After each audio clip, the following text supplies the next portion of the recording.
So it took 7 years to get here. Wow. And the fact that I didn't give up is why I'm actually here doing this interview with you. So what is it inside of you that keeps you going forward, that you just said you didn't give up? So what kept you going? Because when I look at this, I look at it as a race, and I say it's priest against priest.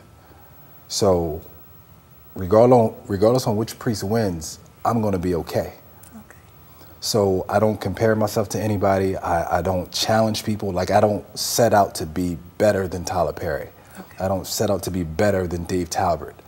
I set out to be better than the person I was the day before. Wow, that's good. So when I look at the things that they've done, I will be a fool to say that he doesn't inspire me, because he paved the way for me, for everybody, even in film.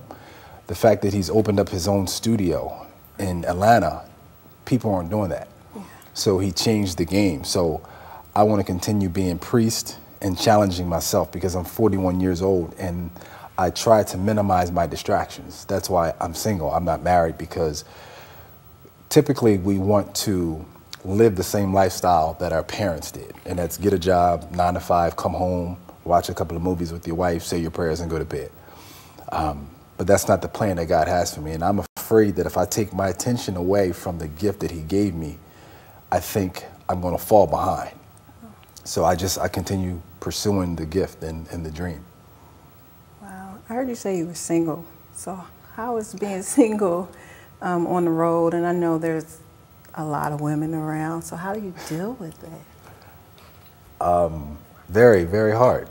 I'm not going to lie, because I am a man first. Okay. I'm a man first, and it doesn't feel good being single, but it solidifies the voice that I hear. Because yes, women approach me, yes, I get phone numbers, but women aren't supposed to pursue men. Right. A man is supposed to pursue a woman. Yes. So if I'm not actively pursuing women, then that lets me know that it's not my time to be in a relationship. Okay, and it took maturity to speak like this, because if God would have gave me this gift, or if I would have realized that I had this gift at 20 years old, it would be a different story. So I know, so since you're not dating, well, what would change your mind to dating? I know you're single, and I know you're probably married to your work, but what would that woman have, that would make you think twice about being single? That's a good question. Let me ask you this. Sure. If I was your man, would you allow me to cheat on you? No. Would you allow me to have a mistress? No. So you wouldn't allow me to go and have another relationship with another woman? No. And that's how it's supposed to be. Yes. But I am so married to what I do that I don't think that there is a woman walking the face of the earth that will allow me to give my business the type of attention that it needs. Okay. So again, I preface it by saying I'm a man first, but because I feel like I can see the checkered flag to what God has given me and promised me, that I don't want to be distracted by looking to the left or looking to the right. So I just want to stay focused and just stay in pursuit of it, because it's close. It took 7 years to get here, and I went from doing high school shows and shows in small venues to now being on tour, and being able to play the Fox in the Cobb's Energy Center and so forth and so on. So it's almost like God said, I'm going to show you what your finish line looks like, but I'm gonna show it to you because I was so passionate before. But if you see a glimpse of it, then it's not hard to stay focused. Okay. So, Miss Independent, Carlina, your wife, makes a whole lot of money. Yes. And Trey makes a pretty good amount, but nowhere near as much as his wife. Right. In this day and time when, roles have changed, why is it relevant and why does it matter that she makes more than him? Is there underlying things besides the fact of how much she makes? Well, times have definitely changed. Okay.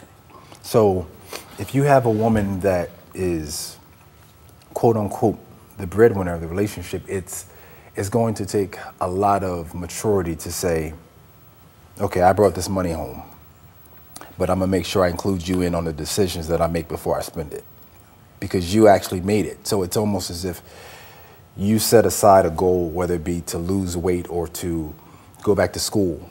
Why do you need to get permission to say, well, you know what, I want to eat a sandwich, or I want to take a break?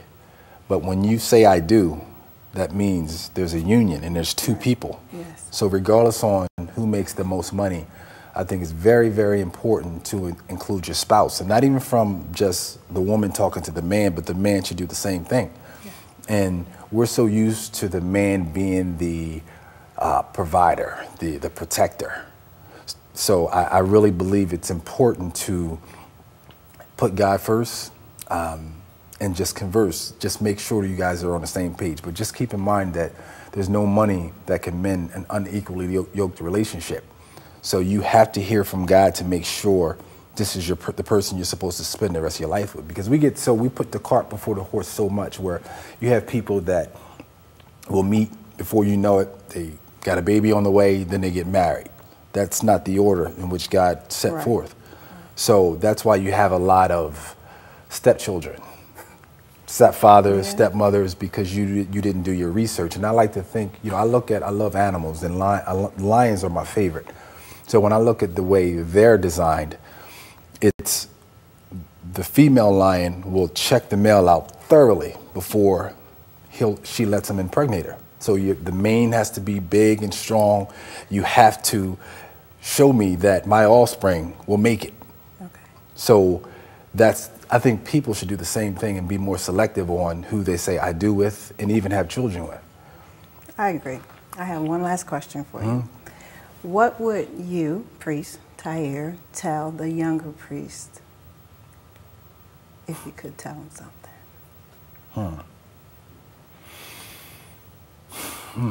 Well, actually, he just left. He just left St. Louis on his way back to Delaware. And it's hard because every show that I've done, he's always been a part of it. Okay. But I'm sending him to school. He's actually in his second year of high school, and he's in carpentry. So I'm actually setting his life up so once he finishes school, he can come out on the road with me and do the carpentry and handle building the sets. So I want him to know that I love him. I wish he was sitting in the green room waiting for me to complete this interview, and that I'm proud of him. And everything that I'm doing now is for him. I like to think that life is about handing your children the baton. Yes. And it's unfortunate that the baton my father gave me was more as a scroll than a baton. So when I opened it and read it, it said, go to school, get a good job, and retire. So I pulled myself out of the race, and I went to the metal shop, and I created a baton. Okay. So I made this baton. Now I'm back in the race, which I feel like I'm a little behind, but I have something to hand him when it's time for him to take and run with it. That is awesome. Thank you so very much. Thank you. It's been a pleasure interviewing you. The pleasure is definitely mine. Whew. I want to thank Priest Tahir for his words of wisdom and for joining me in the studio today. The world has yet to see all that is to come from him and through his creativity. Singletude is about living victoriously, no matter where you find yourself in the relationship chart. Married, divorced, single, or even feeling insignificant sometimes. Truthfully, the essence is simple.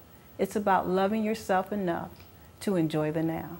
Thanks for watching, everyone. And remember, there is absolutely no ecstasy like destiny. Be blessed.